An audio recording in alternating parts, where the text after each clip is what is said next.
Okay, now we'll see the Kohlrausch law of independent migration of ions.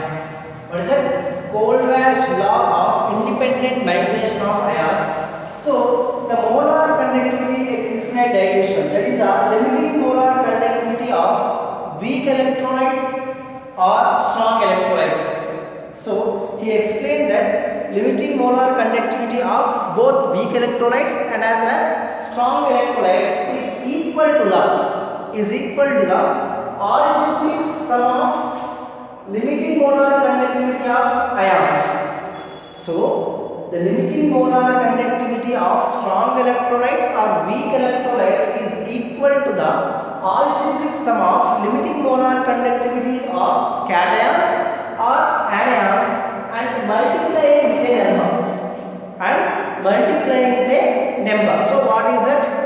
By seeing the few examples, we can able to understand. So, limiting molar conductivity of electrolyte is equal to limiting molar conductivity of cations plus symbol I presented here, limiting molar conductivity of anions minus.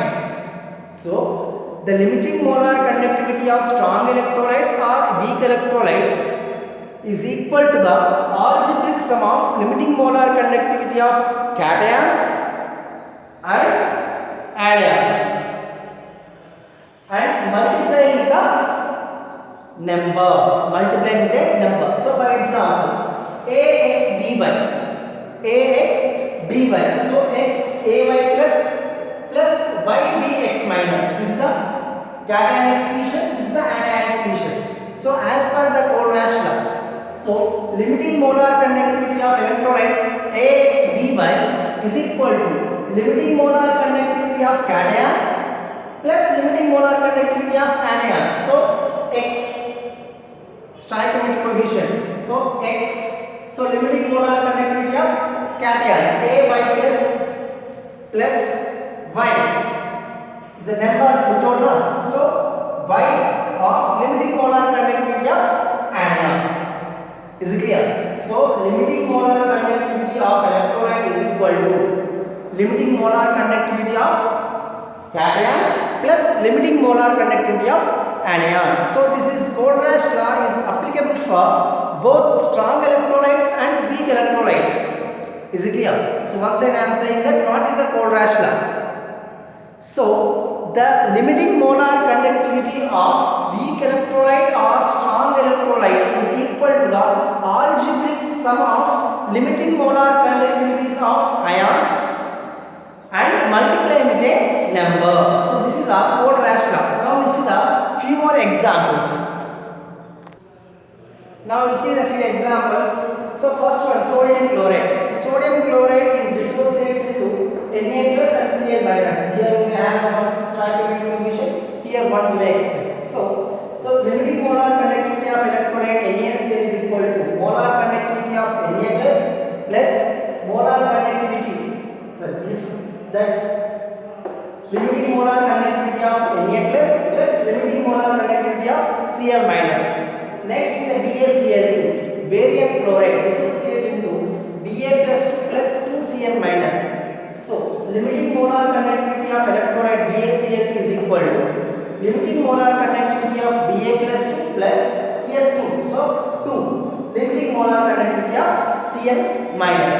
Next, Na2SO4. So, it dissociates into 2 Na plus SO4 minus 2. The limiting molar conductivity of electrolyte Na2SO4 is equal to 2 is here. So, 2 limiting molar conductivity of Na plus here 1. So, making 1 or not, there is no difference. So, limiting molar conductivity of SO4 minus 2. Next, Al to SO4 taken twice.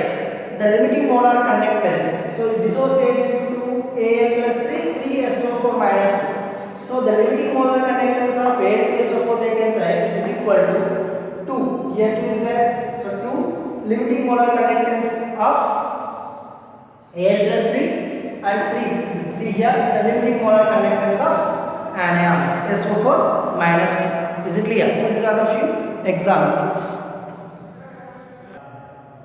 Now, we will see the equivalent conductance of electrolytes.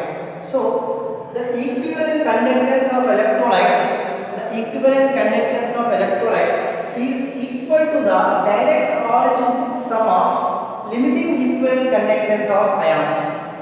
What is that? Limiting equivalent conductance of electrolyte is equal to the direct algebraic sum of limiting equivalent conductivities of cations or anions. In the case of limiting molar conductivity, so the limiting molar conductivity of an electrolyte is equal to the sum of the limiting molar conductivities of cations and anions and multiply with the number. Here also the same, that limiting equivalent conductance of an electrolyte is equal to the direct algebraic sum of limiting equivalent of anions or cations. Next, for example, AXB is raised to XAY plus YBX minus. So here 1 mole of AXB if you are taken there, we are getting the X moles of AY plus and Y moles of YB plus. So limiting molar conductivity, limiting equivalent conductivity is equal to the of electrolyte AXB is equal to limiting molar conductivities of cations plus limiting molar conductivities of anions. So this part is we can able to understand. Now come to the point. If the limiting molar conductance are given, so how we can correlate the equivalent conductance and molar conductance? So if limiting molar conductance are given, so this is a equivalent conductance of electrolyte is equal to 1 by n plus, so number of cations, 1 by n plus, so 1 by n plus limiting molar conductivity of cations plus 1 by n minus limiting molar conductivities of anions. So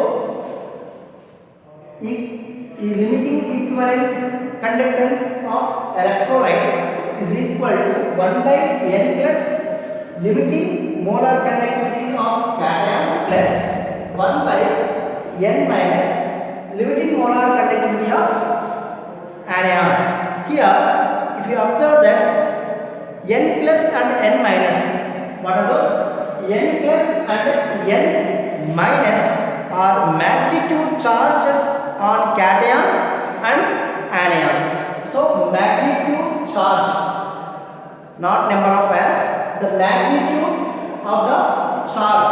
So let us see that the magnitude charge of cations and anions, that is n plus and n minus.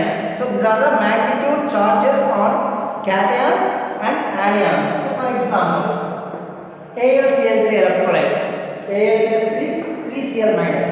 So equivalent conductance and limiting equivalent conductance and limiting molar conductance. So limiting equivalent conductance AlCl3 is equal to 1 by n. So what is the magnitude of the charge?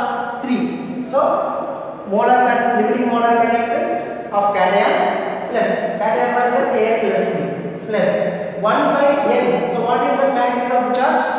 1. So limiting molar conductance of anion Cl minus. If you see that Fe2SO4 taken thrice, 2Fe plus 3 plus 3SO4 minus 3. So limiting equivalent conductance of Fe2SO4 taken thrice is equal to 1 by n plus magnitude of the charge plus 3. Limiting molar conductance of cation Fe plus 3 plus 1 by magnitude of the charge SO4 minus 2. So 1 by 2. So the limiting molar conductance of anion SO4 minus 2. So this is the limiting molar conductivities are given. So this is the relation between the limiting molar equivalent conductance and limiting molar conductance.